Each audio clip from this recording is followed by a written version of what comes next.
আজকে আমি থাইল্যান্ডে আসবো, তাই ঋতু সকাল থেকে নিজ হাতে আমার জন্য অনেক কিছু রান্না করেছে। আমার ফেভারিট কোরাল মাছ, আলুর ভর্তা, ভুনা ডাল। ভালোই লাগতেছিল, আমার মনে হচ্ছিল না যে আমি থাইল্যান্ডে আসছি, আমার মনে হচ্ছিল আমি বাসায় আছি।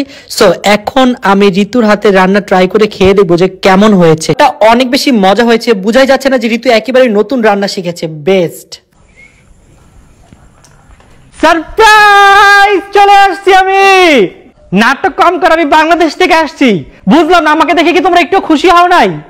কিন্তু আমরা তো ভয় পেয়ে গেছি, তুমি যেভাবে আসছো। ফুল কোথায় আমাদের জন্য? তোরা আমাকে ফুল দিবি, আমি আসছি। আমরা ফুল দিব? হ্যাঁ, আমি তো জানি না তুমি আসতেছো। আমি তো ভাবছি আরো তাড়াতাড়ি কি রান্না করছিস? খাবার খাবো, তাড়াতাড়ি খাবার দে। খাবার গরম হইতেছে। তাড়াতাড়ি অনেক খিদা লাগছে। গাইস, আমরা পুরো এক মাসের জন্য বিদেশ চলে যাচ্ছি, আর আমাদের এই রুমটা পুরো খালি থাকবে না। আমার মনে হয় ভূত চলে আসবে। ভূত তো আসবে, ভূত তো সবসময় থাকে, কারণ আমরা তো ম্যাক্সিমাম টাইমই থাকি না। এবার আমাদের বেডে এসে ভূত ঘুমাবে, কারণ আমি শুনছি বাসায় নাকি 3 সপ্তাহ না থাকলে ভূত চলে আসে। সো লেটস দেখা যাক, আসার পর মনে একটা ভূতের সাথে দেখা হবে। ফাইনালি গাইস, বিদেশ চলে যাচ্ছি ডেঙ্গু পেশেন্ট নিয়ে। আমার প্রথম দেখলাম জীবনে কেউ জ্বর নিয়ে বিদেশ যায়। কি হয়েছে? এত কিছু বাদ দিয়ে এখন তাড়াতাড়ি নাও, আমার লাগেজ গুলো নাও। আমি একটা মানুষ 4টা লাগেজ কেমনে টানবো? তো আমি অসুস্থ না? তো অসুস্থ হইতে বিদেশ যাওয়া লাগবে না, বাসায় থাকা। না, তুমি এগুলো টেনে নিয়ে যাবে, যাও। ডাক্তার তোমাকে আর বলছে 15 দিন রেস্ট নিতে, আর তুমি বিদেশ যাইতে চাও? হ্যাঁ, এই তার পাশাপাশি লেখছে একটা ফ্লাইট লাগবে, তারপর হচ্ছে প্লেনে করে যাবে, তারপর থাইল্যান্ডে যাবে, থাইল্যান্ডে যে 15 দিন থাকতে বলছে। কি ভাই, কি বানাইতেছে এগুলো? তোমার হ্যাঁ, সিরিয়াস হও নিজের শরীরের প্রতি। আমি তো সিরিয়াস, কিন্তু তুমি এরকম নাটক করতেছো, তোমার জন্য আমি আরো বেশি অসুস্থ হয়ে যাব। তোমার হাতটা দেখো, তোমার গাইস দেখো, হাতটা এখন পর্যন্ত রক্ত দিয়ে ভরা, পরে কিন্তু আরো রক্ত নিবে। আরে কিছু হবে না, চলো আমার পাসপোর্ট না, তোমার যাওয়া ঠিক হবে না। তুমি যাবা নাকি যাবা না বলো, আমি একাই চলে গেলাম না। খালি পায়ে কই যাবে? অ্যাটলিস্ট জুতাটা পরো। হ্যাঁ, আমার জুতা নিতেছি। গাইস, ফাইনালি জীবনের প্রথমবার বউকে রেখে থাইল্যান্ডে যাচ্ছি।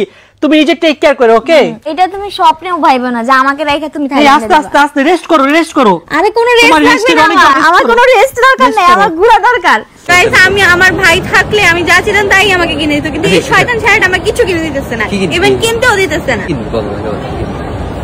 আমাকে এখন মেকআপের দোকান থেকে নামায় বলে কি কিনবি। আচ্ছা, তোর সব রোড বাইরে হইলে রোড সাইড অনেকগুলো মেকআপের শপ পাওয়া যাবে। আমি ঋতু হোসেন রোড সাইডের মেকআপ কিনবো? এক্সকিউজ মি, তাহলে চলবো না। ওর মেন্টালিটি খারাপ গাইস, আমি ওর সাথে চলবো না। আমি আমার ভাইকে খুব মিস করতেছি। বলো তো কেন? কারণ আমি শপিং মলে আসলে আমি যা চাই আমার ভাই তাই কিনে দেয়, কিন্তু জম আমাকে কিনে দিতেছে না। কিনে আমাদের তো বাজেটটা বাঁচায় রাখতে হবে। আমাদের ঋতু, তোর কাছে টাকা আছে? তুই কি করছিস এগুলো? তুমি কি বল? আমার কাছে টাকা নেই, আমি বিদেশে ঘুরতে আসছি, খালি হাতে আসছি। দেখো তো এই কানের দুলটা সুন্দর না? দেখো কানের দুলটা কিন্তু টিকটিকি, আমাকে কিনে দিবা? না রে ভাই, টিকটিকি কি তোর পছন্দ? হ্যাঁ, টিকটিকি কিনে বাসায় যা, তোর টিকটিকি ধরে খাওয়াই দিব, সমস্যা নেই। তুই রেখে নিস না। কি সব কথা বলো তুমি? গাইস, ফাইনালি চলে আসছি থাইল্যান্ডে। অনেক কষ্ট করার পর এত হ্যাসেল হয়েছে ইমিগ্রেশনে, আমার এত পরিমাণে দাঁড়া থাকতে হয়েছে, বোর্ডিং পাস করছে। এখন তাড়াতাড়ি করে সিম নিব, তারপরে চলে যাবো গাড়ির কাছে।